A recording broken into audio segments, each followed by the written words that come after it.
Hi, my name is Selena. Thanks for watching. And today I wanted to talk about books, but not novels. I feel like I'm spending a lot of time talking about fiction work, but I don't get much time to talk about nonfiction. So what I like to do on Thursdays is do what I like to call Unnovel Thursdays. So I'm going to be discussing all things that are not novels, like poetry, nonfiction, biographies, and things like that. So I figured to kick this off, I'd start with C.S. Lewis's nonfiction, because a lot of us are familiar with him as a fiction writer, having read like the Narnia Chronicles or his Space Trilogy, but he is a very prolific nonfiction writer, and I like to break his nonfiction writing into two camps. There's books that are more academic, and then there are books that he wrote that would be considered Christian or Christian apologetic. So that's what I'm going to do here, and I'm just going to show you the books that I own.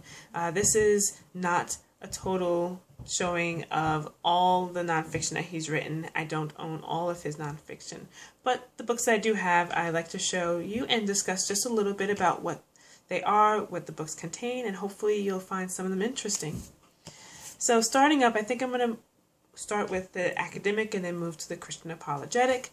And first up is Study in Words. And this is a book where C.S. Lewis, as a professor, is writing about language. And he was an English professor, so he dealt with language a lot. And in this book, he tries to show the history behind certain words, and then also show some of how we misuse our language. Not that we're misusing it as far as grammar is concerned, but in using words, we are assuming a lot of things, and we leave a lot of things to interpretation, and hoping that the words that we're using carries a lot of the load of communication.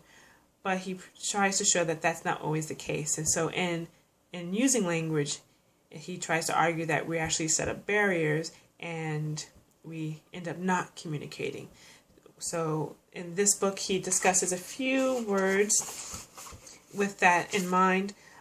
Nature, sad, wit, free, sense, simple, conscious and conscious, world, life, and then the phrase, I dare say. So in this book, he discusses those words and that one last phrase, and he just, again, tries to break down how we are using those words, how people have used those words in the past, and how all that is kind of the weight that those words are saying. And yeah, I think it's an interesting read. This is quite academic. These started out as lectures that he gave to his students at Cambridge. So if you are not of an academic bent, this might not be for you. But writers, readers, people who are interested in linguistics, I think this would be a very interesting read. Then next up is a smaller collection of letters and essays written by C.S. Lewis. These essays deal with stories and how they're written, how to interpret stories, and sort of the influence stories has on others. So there are titles like A Tribute to E.R. Edison, On 3 Ways of Writing for Children, On Juvenile Tastes, Tolkien's Lord of the Rings, On Science Fiction. So these are just some of the topics that are discussed in this book.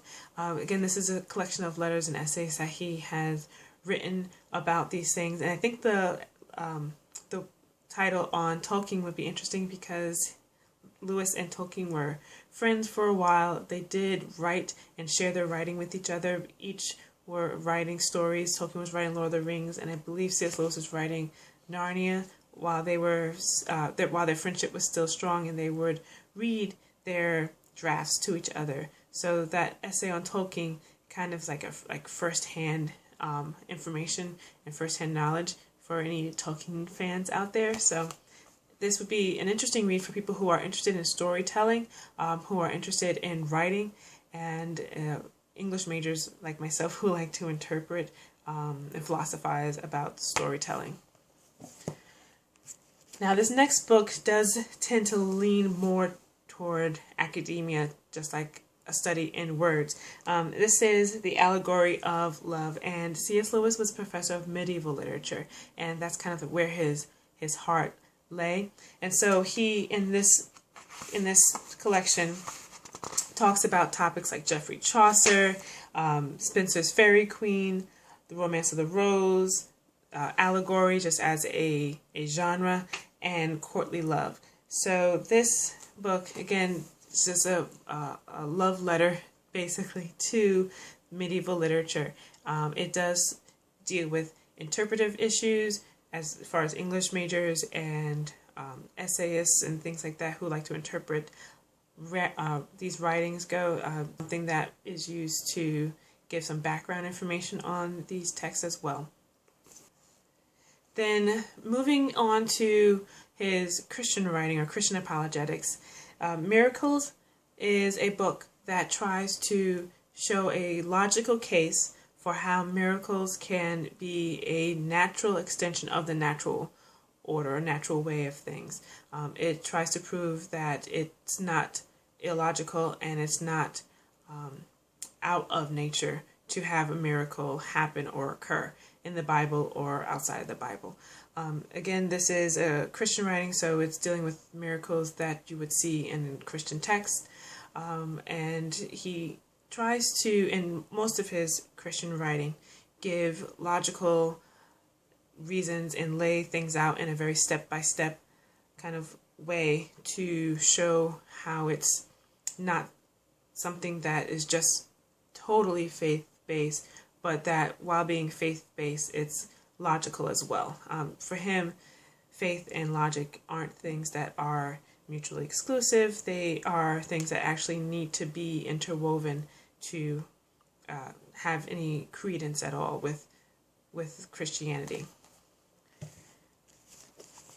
And this book is a great example of his systematic way of thinking, The Abolition of Man. And in this book, he takes to task a book for students. It's a grammar book, some sort of like school grammar book that he just terms the Green Book. That's not the actual title of the book, but he terms it the Green Book, and he takes it to task for assuming certain things in its writing. So this kind of goes back to what was written in Studying Words, how people sometimes use words and not really knowing the fullest extent to the words that are being used or the history behind them, are assuming certain things and then therefore are miscommunicating.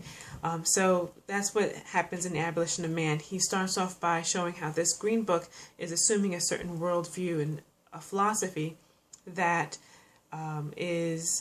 could be detrimental to humanity at large. And there's a famous section in here that he terms men without chests. And so basically his argument in this book is that by the use of language in this Green Book, they are creating young people who are not courageous and who aren't brave and who aren't compassionate, and basically people without hearts or people without a chest. And he sees that as a problem. So he's, again, taking to task this grammar book for expounding a worldview that is it's detrimental to all of humanity. And then another Christian book that gets popular around Valentine's Day a lot of the times in Christian circles is The Four Loves. And in this book, he talks about the 4 different types of love that are mentioned in the Bible. And those different loves are agape love, which is God's love for us. Then there's eros, which is a love between like lovers and people who are romantic. Then there is phileo, which is friendship love. And then the last type of love is like a parental love. And he talks about each different type of love, what they're used for, what are some of the dangers that are in each of the types of love, and then he ties it back to Christianity and Christian. The last book that I have to show you is A Grief Observed, and this was a book that C.S. Lewis wrote begrudgingly, actually, after his wife Joy Davidman passed away of cancer.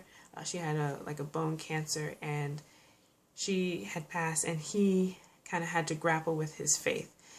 Not that he was losing faith in God, but he was trying to understand what type of God this is that would take away someone that he cared about. A little background history of C.S. Lewis. He also lost his mother, and so that's when he first lost his faith, became an atheist, found faith later as a 30-something-year-old man, and then his wife died in his 60s. And so having lost both his mother and a wife, he is just kind of dealing with God and trying to understand what type of God would do this to him. And it's a beautiful, beautiful, beautiful story. It's heart-wrenching at times because he does just lay bare all of his emotions and his feelings and his struggles. But I think this is a good book for people to read as well, who may be skeptical or who have some questions about the faith, because he just brings out all of these questions, and he then kind of comes back to a place that he feels right with God in the end. I just think that it's a beautifully written memoir. Again, it's quite sad, but if this is something that you can handle, I would say it's well worth reading, just to see how someone struggles and questions their faith.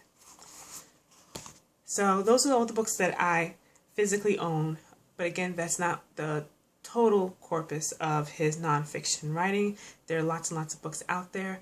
Why don't you let me know down below if you've read any of these books, or if you have a favorite C.S. Lewis book, and just let's talk all things C.S. Lewis. Bye!